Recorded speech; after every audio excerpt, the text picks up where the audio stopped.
Welcome to the Farmish Kind of Life podcast, where we talk about homesteading stuff and life stuff and everything in between. Join me, Amy Dingman, as we explore big questions on a little farm. Hey everybody, welcome back to the Farmish Kind of Life podcast, where we are here talking about farm stuff and not farm stuff and all this stuff, because that's life, right?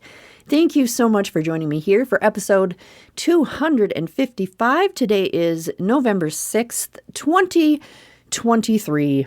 Before we get to our main topic, which is going to be some reminders that we all need about grocery shopping and food and saving money and all of that, I'm going to give you a little update on what's been happening on the Lifestead. Well, we did get our first snow here on Halloween. It was here for Halloween. And so we woke up and everything looked a little bit more like Christmas. No, we only got a couple inches, but that was our first snow. And usually when you get your first snow, it's just a dusting. So this was a little different. There were some people not far from me who got 6 inches of snow. That's a rough first snow for Minnesota.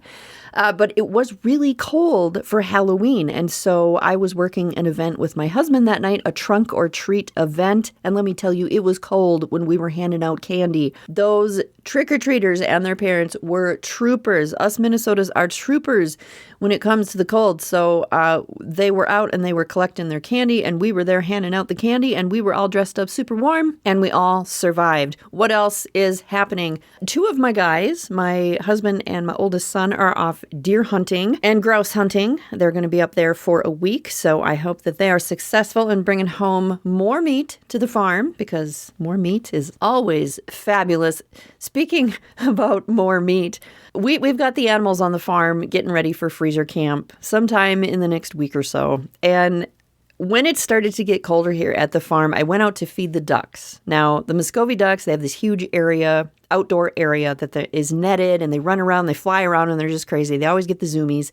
And I'm always out there watching them, and it's cool. But when your ducks are spread out outside, you don't ever really understand quite how many ducks you actually have. And the other day, when it started to get cold, I went into the barn to feed them, because that's where their food is, inside the barn. And those ducks, I suppose because it was getting colder and so they're a little bit more hungry, they all come screaming into the barn. Y'all, I did not realize how many ducks I have. And now you're going to ask me, Amy, how many ducks do you have? I don't know, because there were so many I couldn't count them.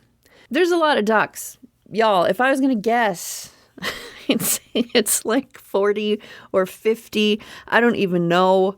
Which is crazy, because if you remember a few months ago back in the summer, we did have a raccoon issue. We had a predator issue where over the course of a few weeks, we lost 30 ducks to these raccoons, which was very unfortunate. We finally got the situation remedied. But y'all, even having lost those 30 ducks to the raccoons, we still have a ton of ducks, because these Muscovy ducks are like rabbits or cats in their procreation. They are very prolific. And I've had these Muscovy ducks for a couple years. Last year would have been the first year that they were laying, right? Okay, so you're going to lay, you're going to sit on a nest, and it's going to be great. Except they didn't. They laid a ton of eggs, but none of those girls would sit on a nest. And I thought, what is going on here? Did I get some bum Muscovies? Because everybody talks about how prolific they are, and they're just great setters and great mothers and all this. And I thought, whatever. And this year, it's like they made up for last year. So all of that to say, freezer camp is coming. Many of those ducks will be going in the freezer. We will be saving some back to winter over to then again have 1 million ducks created for next year. We also will be putting our 2 pigs in the freezer. So the freezers will be full again. And that's that excitement. All right. So the main topic, which is some reminders that we all need. Now, these are reminders we all need, including the person who's speaking right now. And you know that when I come up with a topic for the podcast, it's usually because it's something that I'm dealing with myself or something I've realized myself. And I know that other people probably need to hear the same thing. So a lot of people in this audience are interested in growing or raising some of their own food, or they are growing or raising some of their own food. But I think it's probably safe to say that none of us are doing it 100%. None of us.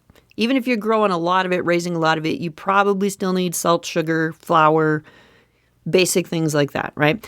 And if you're anything like me, you're going to the grocery store, and over the last few months, the grocery store trips have brought more gasps and eye rolls and curse words, if you're anything like me, due to the sticker shock of any item that you pick up, right? I know I'm not the only person feeling this. So today I thought I would do some reminders on some basic tips for saving money on your food bill. Most of these we already know. We absolutely already know these, but we absolutely need to be reminded of them. And why do we need to be reminded of them?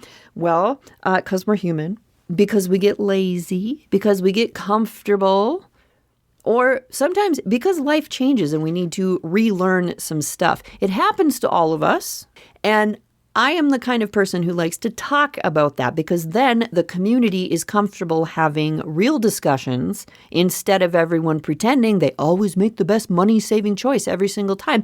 No, we don't. Sometimes we do, but many times we don't.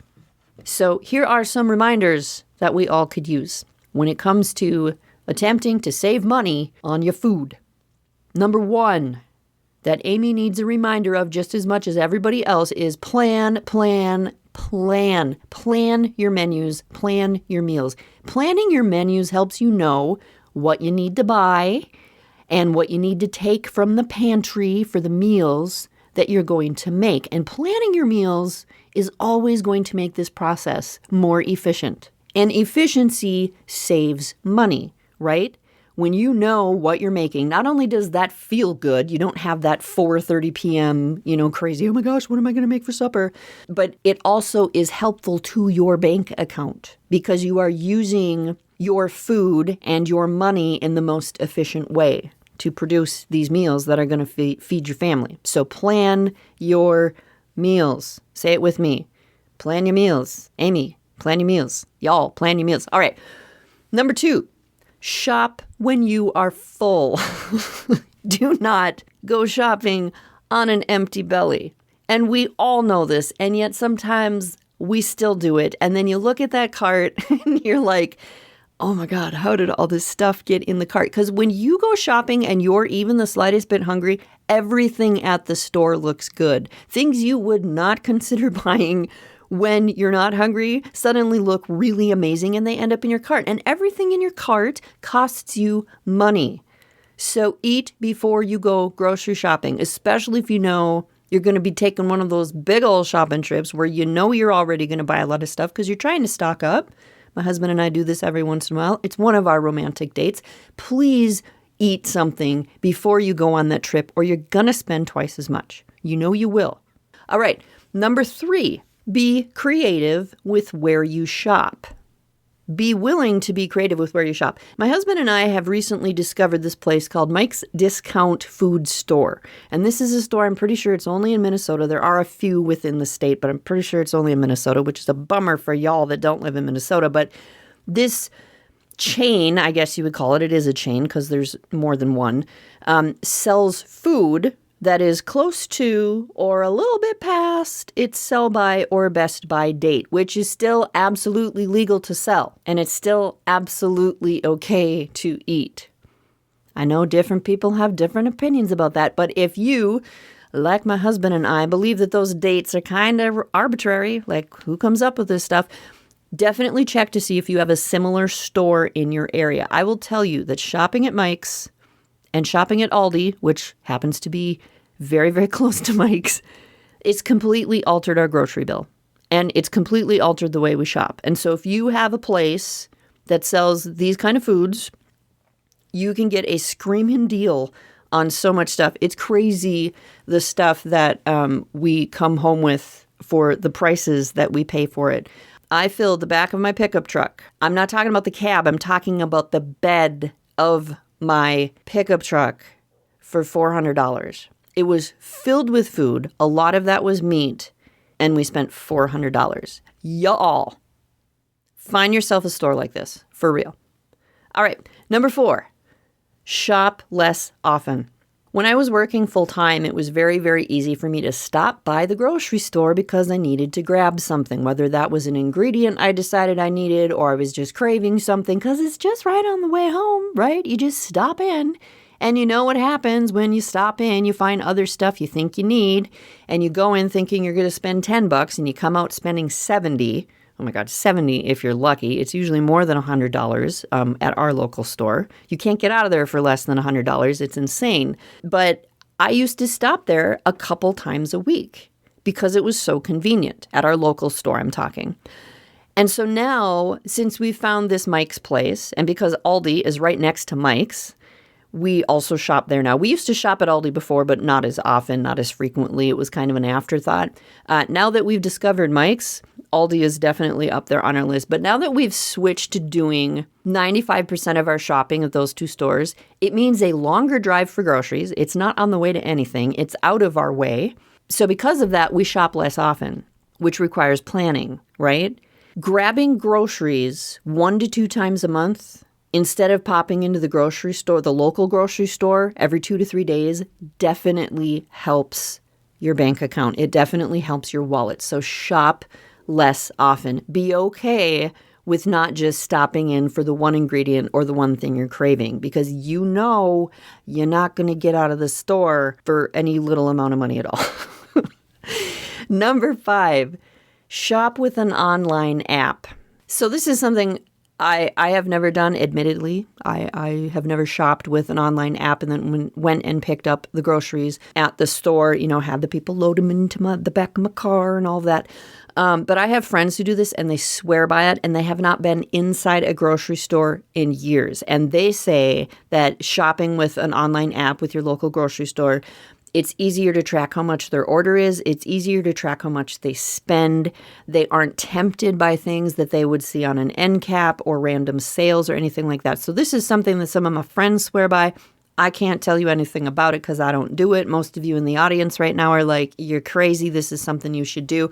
But I'm not going to, because now I shop at Mike's and Aldi, and the local grocery store is crazy expensive. So that's all I have to say about that. All right, what number are we on? Number 6, be okay with what isn't at the store.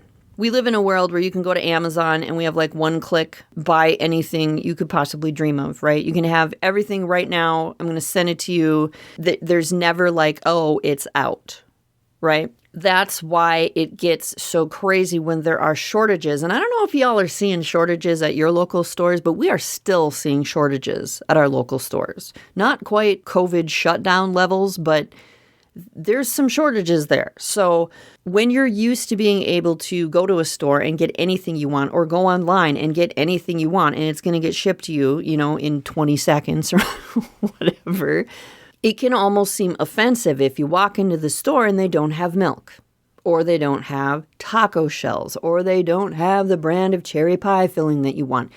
And here's the thing, when you start shopping at discount places, especially like Mike's or Aldi, sometimes the thing you want, the thing you need for your recipe isn't going to be there, because that's just the reality of it. So be okay with what isn't at the store. Learn to substitute, learn to be creative, or maybe just save that planned meal for when that item is in stock. There was a cake that I wanted to make. I found it in Backwoods Home Magazine. It's a chocolate sauerkraut cake, and it had coconut in it. And it had this frosting that was chocolate chips that were melted, and then you stir in mayonnaise. Y'all, I could not wrap my head around this, but I did make it, and it was really good. And then coconut. And I didn't have any coconut. Now, in my former life, I would have just drove to the store. I would have stopped after work, and I would have walked in. I would have got a bag of coconut flakes and probably 14 other things I didn't need. And then I would have left the store, and I would have made this cake. This time I decided, the next time we're at Mike's or Aldi and I happen to see coconut flakes, shredded coconut, whatever, I'll grab a bag, and I'm not going to make this cake until then. And it was in that moment that I decided how much in the last few years I've gotten comfortable with just like, okay, I want this, I need this, I'm going to go to the store and buy it. Because financially, we can do that. We're at a place in our life where we can do it. And I was just like, okay, whatever. It was so weird for me to have that realization of, wait a second, there's nothing saying I need to go to the store right now and buy this ingredient. I don't need this cake right now. So eventually we did end up at the store, and I did find some shredded coconut, and I did make this cake, and y'all, it was delicious. That's my little rabbit trail side story for you there. All right, number 7, use leftovers correctly. And what I mean by this is sometimes we say we're going to make a really big meal or like a double batch of something because it's going to stretch for leftovers. We're going to stretch it for leftovers, and that's great. But sometimes instead what we actually do is we make a bigger meal, and then we have seconds and thirds the first night we're serving that meal instead of saving it to be leftovers for the next night or tomorrow's lunch or whatever. Eating twice as much the first night that it's served because it's there defeats the purpose of having made the bigger meal. So pay attention to that. This is like, I used to have friends who would go to a restaurant, they'd eat out at a restaurant, and then the server would bring them their meal, and my friend would immediately ask for a to-go box because they were going to pack up half of that meal that they'd ordered and put it in the to-go box because that was going to be their lunch for work the next day or whatever. And that's because a lot of us know that if it just sits on our plate, we're just going to continue to eat it and eat it and eat it and not have it for leftovers the next day. Do you know what I'm saying? So make sure you're using your leftovers correctly. Number 8, use leftovers creatively. Sometimes the best meal that you're going to make is the one that's made up of all the other meals you already planned. And that's what happens when you have a bunch of leftovers in your fridge and maybe it's not like enough to have a second meal of it. You need to put it with something else. You need to figure out, oh, there's a couple spoonfuls of this left. Like, I don't know how to use that. A great way to use leftovers when you get to this situation is to glop all those bits together into a whole new creation. And let me tell you, before I was recording this podcast this morning, I made myself a breakfast that was the 2 spoonfuls of super hot salsa that were left in a jar in the fridge, 2 eggs from the coop, a little bit of leftover taco meat, and a little bit of leftover shredded cheese. And I put all that in 2 little baby soft taco shells, tortilla shells, whatever you want to call them. And I had it for breakfast, and it was delicious. And I cleaned out like 3 things from the fridge, which always feels really good, especially when you're like, that's been sitting in the fridge for a while because nobody wants to use those last 2 spoonfuls of taco meat. You know what I'm saying? Another meal that Mr. Farmish and I recently made kind of with the same concept was this kind of clean out the fridge skillet, which ended up being leftover tater tots, leftover fried potatoes. We had a couple brats that we'd made. We sliced those up. We put them in the cast iron pan, and then gravy. We had leftover gravy, and we fry this all up. I don't know if you want to call it fried, whatever. We put it in the cast iron pan, and we heat it all up, stir it up, mix it all up. Y'all, that was so good. And the bummer thing about meals like this is you're never going to be able to recreate it twice because it's never going to happen again. But it was so delicious. It cleaned out those few containers in the fridge that just had a little bit left in the bottom. You know what I'm saying? It was so delicious. So that is a tip. If you're trying to figure out how to use up what's in the fridge, just put it all together. Put it all together in a big old glop and eat it.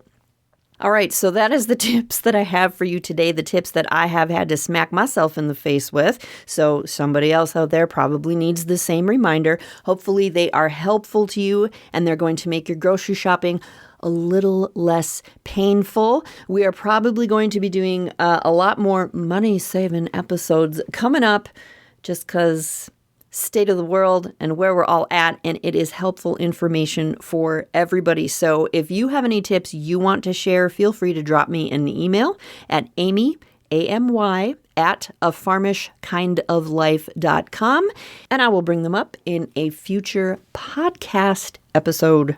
Thank you so much for hanging out with me today. I know that you could be listening to any of the millions of podcasts that are out there, and you come here and you spend a few minutes with me, so I super appreciate that. Thank you so much. Have an awesome week, you guys. Eat good food. Use your leftovers. And I will talk to you again soon. Hope you enjoyed the show today. To continue the conversation, visit our website at afarmishkindoflife.com, find A Farmish Kind of Life on social media, or drop me an email at amy@afarmishkindoflife.com. Peace, love, and bacon, y'all. Stay Farmish.